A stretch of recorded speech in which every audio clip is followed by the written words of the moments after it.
Halo teman-teman, Assalamualaikum warahmatullahi wabarakatuh. Selamat datang di Zuldina Channel Semoga teman-teman tetap semangat untuk mengupgrade diri. dan terus belajar menjadi lebih baik. Oke, di video kali ini kita akan bahas satu tema, yaitu tentang perempuan, terinspirasi dari buku yang ditulis oleh Sheryl Sandberg.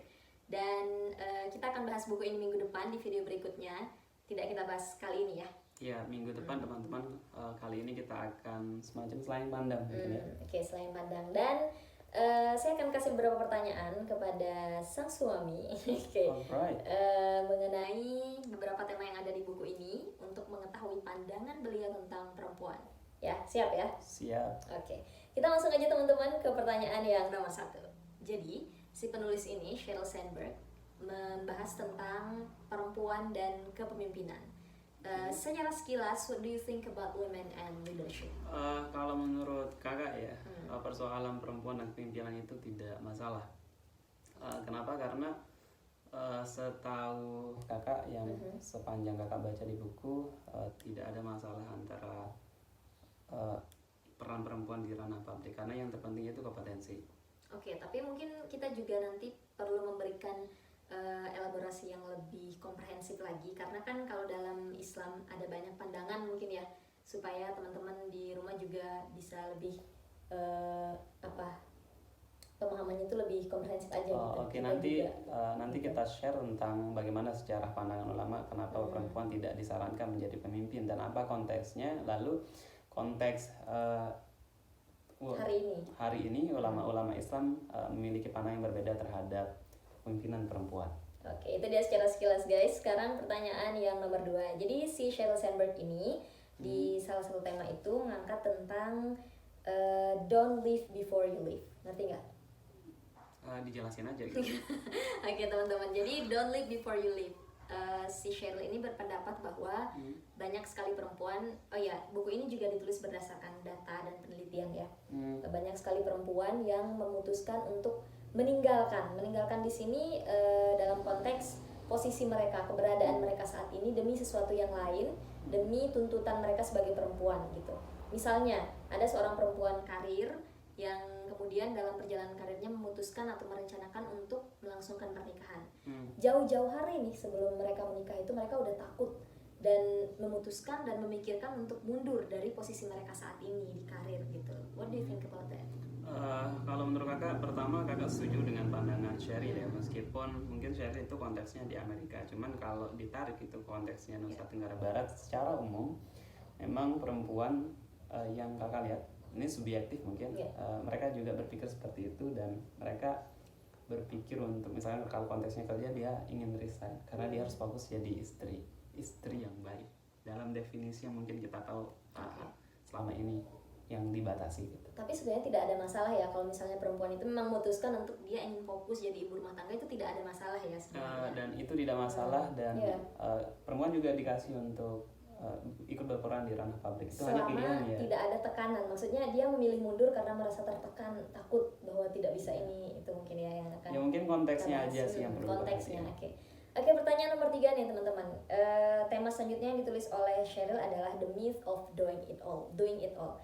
Jadi Sheryl ini mengangkat satu tema yang sangat menarik, di mana perempuan itu dimitoskan harus bisa melakukan semuanya, atau bahkan perempuan sendiri merasa bisa melakukan semua hal dalam waktu bersamaan. Misalnya seorang ibu yang sedang mengurus anaknya merasa dirinya mampu melakukan pekerjaan di kantor dengan sempurna, dengan baik, dalam keadaan dia juga bisa mengurus anaknya full time gitu. Jadi kadang-kadang society juga memberikan pressure ini kepada perempuan.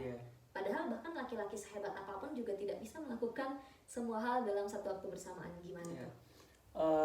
Pertama, gender itu sekali lagi saya pikir Sheryl itu bicara gender ya. Nah, gender itu adalah persoalan kesepakatan sosial. Atau masyarakat yang menyepakatinya. Nah, sejarah itu berjalan secara umum itu adalah menomorduakan perempuan sehingga budaya patriarki itu muncul. Nah, kemudian muncullah mitos bahwa kalau konteksnya suami istri itu perempuan itu harus bisa melakukan banyak hal, bahkan kata Sheryl semua hal ya, semua hal diurus oleh perempuan.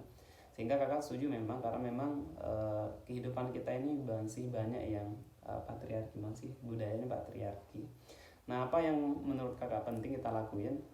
Dari pertama kita harus urai dulu mana yang memang yang menjadi perbedaan kita antara laki dan perempuan, yang harus jelas ya. Harus jelas ya, mana gender, mana kesepakatan masyarakat, mana yang dari pemberian Tuhan itu yang mana, dan apa yang perlu, kalaupun terjadi hal yang tidak bagus, itu yang perlu kita ubah. Menurut kakak seperti itu sih. Dalam konteks sosialnya dalam konteks sosial, terutama kalau terjadi misalnya menomorduakan perempuan dan seakan-akan perempuan yang harus banyak menanggung beban. Oke, tapi di satu sisi juga perempuan juga perlu mengerti, jangan sampai terus-terusan merasa menjadi victim atau korban gitu. Maksudnya dia terus-terusan merasa terintimidasi, merasa dimarginalkan. Maksudnya dia kayak tadi, dia harus benar-benar mengerti yang dibentuk oleh sosial itu mana, dan yang sifatnya kodrati mana, supaya jangan jadi manja-manjaan gitu. Dan pesan dari Sheryl itu kan bahwa itu semua mitos yang betul. Perempuan yang harus melakukan semua hal,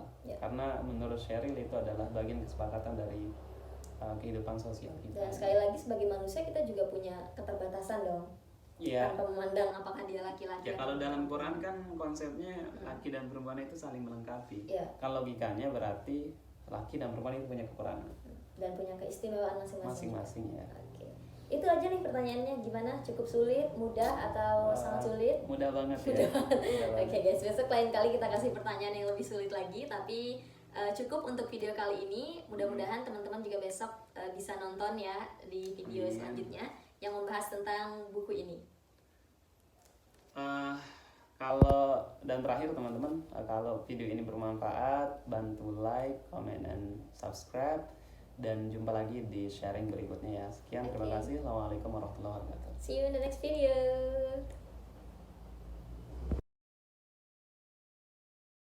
Di Zuldina Channel. Semoga teman-teman tetap semangat untuk mengupgrade diri dan terus menjadi lebih baik.